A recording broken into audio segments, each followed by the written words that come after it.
আজকের এই এপিসোডে শ্রীকৃষ্ণের একটি কাহিনী সম্পর্কে আলোচনা করব। তার মূল উদ্দেশ্য আশা করি এই এপিসোডের টাইটেল দেখেই কিছুটা বুঝতে পেরেছ।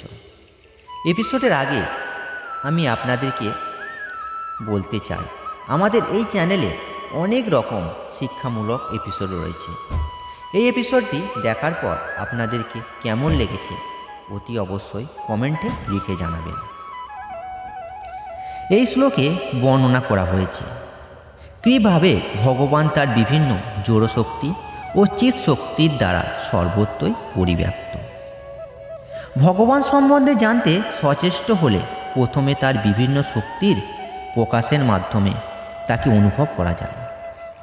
তবে এই স্তরের যে ভগবত্ব উপলব্ধিতা নির্বিশেষ।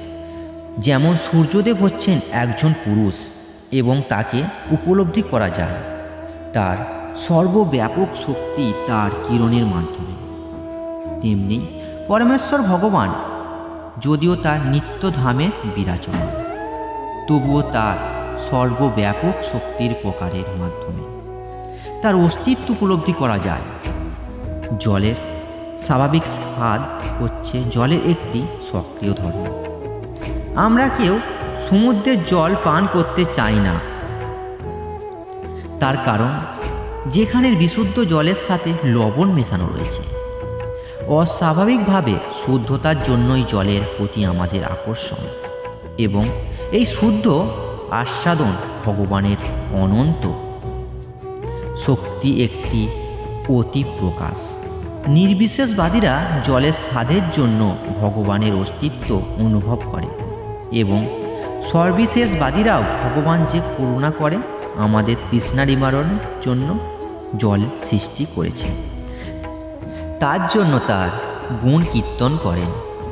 এইভাবেই পরম পুরুষের উপলব্ধি হয়। প্রকৃতপক্ষে নির্বিশেষবাদ আর সর্ববিশেষবাদের মধ্যে কোনো বিভাদ নেই। যিনি স্বাভাবিক ভগবানকে জেনেছেন তিনি জানেন যে নির্বিশেষ ও সবিশেষ উভয় রূপেই তিনি সব কিছুর মধ্যে বিরাজ করেছেন। এতে কোনো বিরোধ নেই।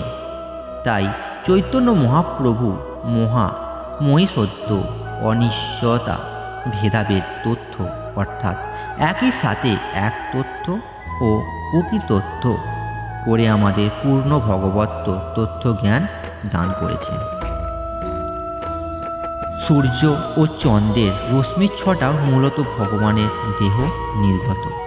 নির্বিশেষ ব্রহ্মজ্যোতি দেহ থেকে প্রকাশিত হয়। তেমনিও বৈদিক মন্ত্রের প্রারম্ভে ভগবানকে সম্বোধনমূলক অপ্রকৃত শব্দবন্ধ প্রবণ ও অকার মন্ত্র ভগবান থেকে প্রকাশিত হয়েছে।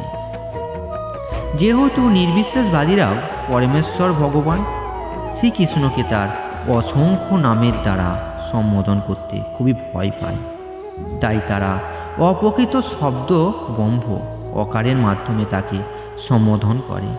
কিন্তু তারা বোঝে না যে অকার হচ্ছেন ভগবান শ্রীকৃষ্ণেরই এক শব্দ প্রকাশ।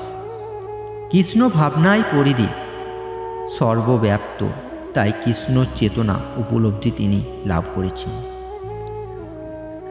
তার জীবন সার্থক। ভগবান শ্রীকৃষ্ণকে যারা জানে না তারা মায়াবদ্ধ। শ্রীকৃষ্ণ সম্বন্ধে অবগত হওয়াই হচ্ছেন মুক্তি, আর তার সম্বন্ধে অক্ষ থাকাই হচ্ছেন বন্ধন। তবে বন্ধুরা, আজকের এই এপিসোডটি যদি আপনাদেরকে ভালো লেগে থাকে তাহলে লাইক অ্যান্ড শেয়ার করবেন।